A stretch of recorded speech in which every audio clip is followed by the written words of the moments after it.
ទេទទួលស្គាល់ថាយើងជាសង្សារ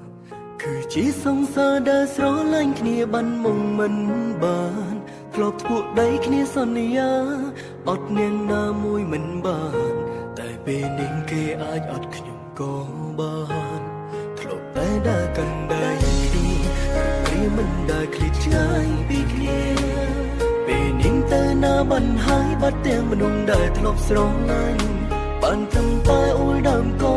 អង្គុយចាំគេវើវិញបើសិនជាឈុំស្រឡាញ់ប្រាំឲ្យបងដឹងផងគុំតាំងឲ្យខ្ញុំយំតែម្នាក់ឯងបែបនេះគុំតាំងឲ្យខ្ញុំគេងនឹងដល់ក្រុងអ៊ីទីបែងដងខ្ញុំគ្មានចំណែកទីពីរគឺមានតែមួយឲ្យទៅអស់ហើយជួយរកខែផលឲ្យខ្ញុំបានអង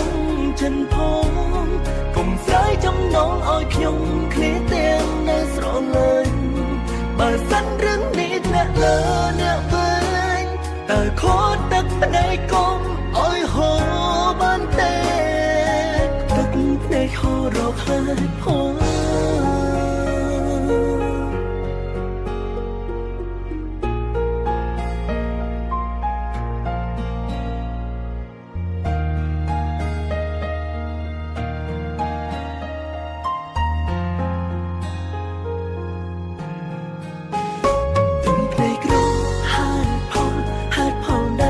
ចៅសង្សារព្រោះជាស្នេហាដែលផ្អែមល្ហែមណា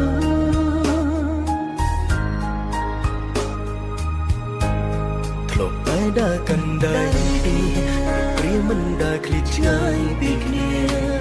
ពេលនេះទៅណាបានហើយបាត់ទាំងមនុស្សដែលធ្លាប់ស្រឡាញ់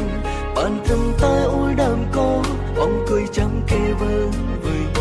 បើសិនជាឈុំស្រឡាញ់ប្រាំឲ្យបងដឹងផង